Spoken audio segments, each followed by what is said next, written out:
తాకట్లో ఉన్న బంగారాన్ని విడిపించి ఆ రోజున మార్కెట్ ధర కట్టి మిగిలిన డబ్బును మీకు అందిస్తుంది కొమ్మూరి గోల్డ్.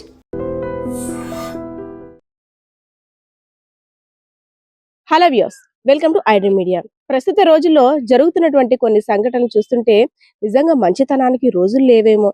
సహాయం చేయడానికి కాస్త కనికరిస్తే చాలు, మట్టు పెట్టడానికి కూడా వెనకాడటం లేదు. రీసెంట్ గా పార్వతీపురం మన్యం జిల్లా మక్కువ మండలంలో జరిగినటువంటి సింహాచలం అనే వృద్ధురాలి హత్య కేసు ఇప్పుడు తీవ్ర సంచలనంగా మారింది. ఎందుకంటే ఒంటరి మహిళ, సింహాచలం అంటే పక్కింటి వారితో గాని ఎదురింటి వారితో గాని ఎవరితో కూడా తగాదాలు లేవు. అయినప్పటికీ అక్కడ హత్య చేయబడిందంటే అసలు ఎవరు హత్య చేశారు, ఎందుకు హత్య చేశారు, దీనంతటికి కూడా పోలీసులు అయితే మాత్రం ఈ కేసును ఛేదించారు.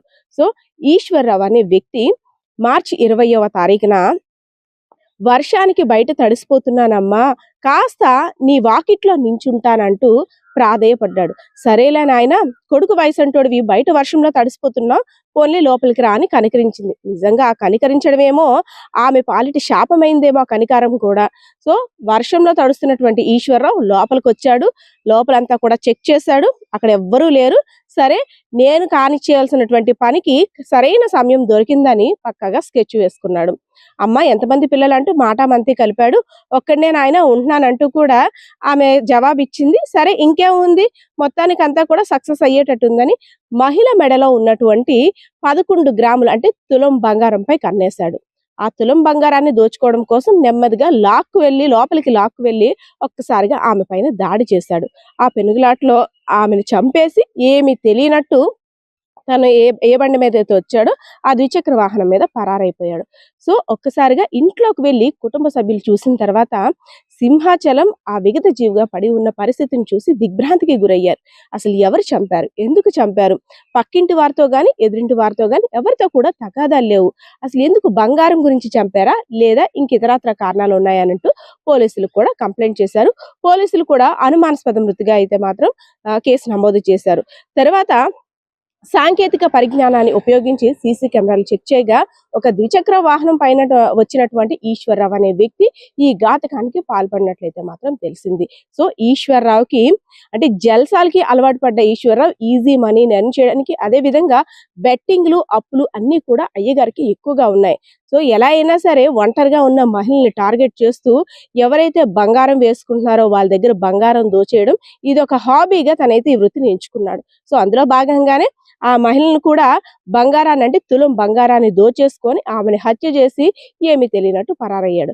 అయితే ఈ కేసును సవాల్గా తీసుకున్నటువంటి పార్వతీపురం పోలీసులు అయితే మాత్రం ఈ సంచలన విషయాలన్నీ కూడా వెలుగులోకి తీసుకొచ్చారు.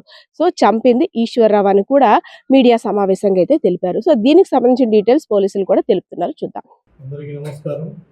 మీకందరికీ తెలుసు, 20వ తేదీన మక్కువ మండలం మేలపువలస గ్రామం సంబంధించిన 67 ఏళ్ల మహిళ మేలపు సింహాచలం అనే ఆవిడ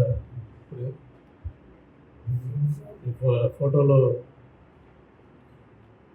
చూపించిన మహిళ అనుమానాస్పద మృతి చెంది మనకి రిపోర్ట్ రావడం జరిగింది.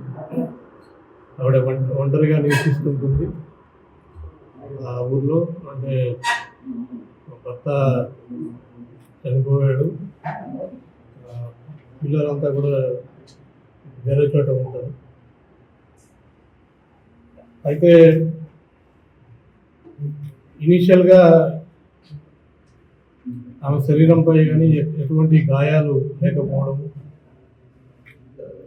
కేవలం అంటే ముక్కులో నుంచి న్యాచురల్ డెత్లో రక్తం వచ్చినట్టు, ముక్కులోంచి రక్తం ఒకటి తప్ప వేరే శరీరంలో ఎటువంటి గాయాలు లేకపోవడము, పైపెచ్చు ఆభరణాలన్నీ కూడా అంటే ఆవిడ ముక్కు కమ్మలు కానీ చెవి కమ్మలు కానీ అవన్నీ కూడా అలాగే ఉండడము, గాజులు ఉంగరాలు అన్నీ కూడా ఇంటాక్ట్గా ఉండడంతో కొద్దిగా అనుమానాస్పదంగా కేసు నమోదు చేయడం జరిగింది. అయినా కూడా అన్ని యాంగిల్స్లో పరిశీలిస్తుంటే కొంచెం డౌట్గా ఒక బైక్ ఇంటి బయట కొంతమంది సాక్షులు చూసినట్టు చెప్పడం, తర్వాత ఆవిడ యొక్క మేనల్లుడు అతను నెక్స్ట్ డే నుంచి కనపడకుండా తిరుగుతున్నాడు. ఇవన్నీ కొన్ని అనుమానాలకు తావించి అతన్ని పట్టుకోవడానికి బృందాలు కూడా ఏర్పాటు చేయడం జరిగింది ఏఎస్పీ గారి ఆధ్వర్యంలో. సో ముందు అతను పట్టుకుంటే ఏమన్నా తెలుస్తుందేమో అనే ఉద్దేశంతో ఈ లోపల డీటెయిల్గా పిఎంవి చేయాలనే ఉద్దేశంతో టీమ్ ఆఫ్ డాక్టర్స్తో పోస్ట్ మార్టం కూడా చేయించడం జరిగింది. ఆ పోస్ట్ మార్టం రిపోర్ట్లో లోపల కూడా ఎటువంటి బాడీలో ఇంజురీస్ లేవు, బట్ కొద్దిగా స్మాదరింగ్ చేయడం, గొంతులోకి స్మాదరింగ్ చేయడం వల్ల చనిపోయిందనే ఒక ఒపీనియన్ డీటెయిల్గా స్టడీ చేసి ఇవ్వడం జరిగింది. సో దాన్ని బేస్ చేసుకొని మనం ఆల్టరేషన్ చేసుకొని ఇతని కోసం గాలింపు చేస్తుండగా వెతుకుతున్నారని తెలిసి ఇతను సాలూరు ప్రాంతంలో ఉండగా అతను అరెస్ట్ చేయడం జరిగింది. తన పేరు చొంగల్ ఈశ్వరరావు, 44 ఏళ్ళు. వరుసకు మేనల్లుడు అవుతాడు ఈ ముద్రాలకి. ఇతను అక్కడే ఆ ఊర్లోనే ఇతను కూడా ఉంటాడు.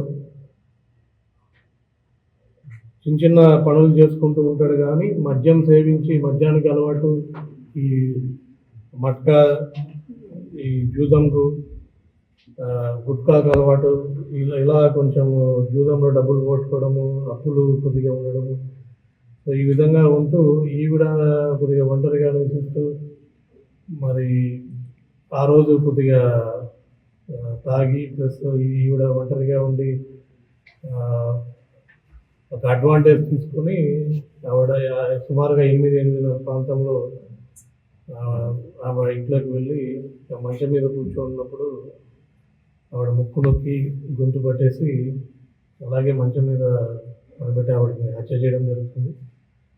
దెన్ ఆవిడ మెడలో ఉన్న గొలుసు ఒకటి మిస్ అయిందని ముందు మనం గమనించడం జరిగింది. ఆ గొలుసుని తీసుకొని ఆ రోజు నైట్ వెళ్ళిపోయి సాలూరులో కొద్దిగా తాకట్టు పెట్టి కొద్దిగా వేరే బంగారం తీసుకొని మళ్ళీ నెక్స్ట్ డే మార్నింగ్ వచ్చి అంటే మార్నింగ్ వేరే పాలేసామో చూస్తుందన్నమాట. ఇట్లా ఈవిడ చనిపోయిందని తెలిసి న్యూస్ అంతా బయటకు వస్తుంది. ఇతనే స్వయంగా వీళ్ళ ఫ్యామిలీ మెంబర్స్ కూడా ఫోన్లు చేసి ఇట్లా చనిపోయిందని చెప్పడం జరుగుతుంది. ఆ శవం దగ్గర అందరూ చూస్తుండగా ఇతను కూడా కొద్దిసేపు అక్కడ ఉండి మెల్లిగా అనుమానిస్తారు, కొద్దిగా తెలుసుకుంటారనే భయంతో అక్కడ నుంచి వెళ్ళిపోయి ఈ ఒరిస్సా ప్రాంతంలో, ఛత్తీస్గఢ్ ప్రాంతంలో ఇతను తిరుగుతున్నాడు. మేము వారం రోజుల నుంచి కూడా ఇతన్ని బృందాలు ఏర్పడి ఇతని కోసం గాలిస్తున్నాం. తర్వాత ఇది మా మర్డర్ కేసు కింద కన్వర్ట్ అయ్యి ఇవన్నీ తెలుసుకొని మళ్ళీ ఇతను కాంటాక్ట్ లెక్క రావాలని చూస్తున్న క్రమంలో ఇతన్ని ఇవాళ అరెస్ట్ చేయడం జరిగింది. ఇతని దగ్గర నుంచి గొలుసు కూడా రికవరీ చేయడం జరిగింది. సో దీన్ని ముందు నుంచి కూడా అది అనుమానాస్పద బుద్ధిగా అనేది క్యాజువల్గా తీసుకోకుండా క్లోజ్గా మేము మానిటరింగ్ చేస్తూ ఉన్నాం.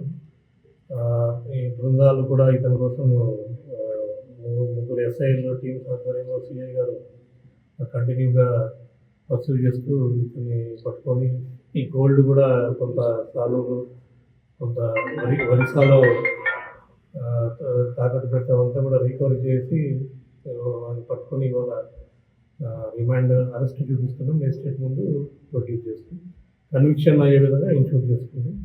ఈ కేసుని ఛేదించినందుకు ఎంటైర్ సిఐ అండ్ టీమ్స్,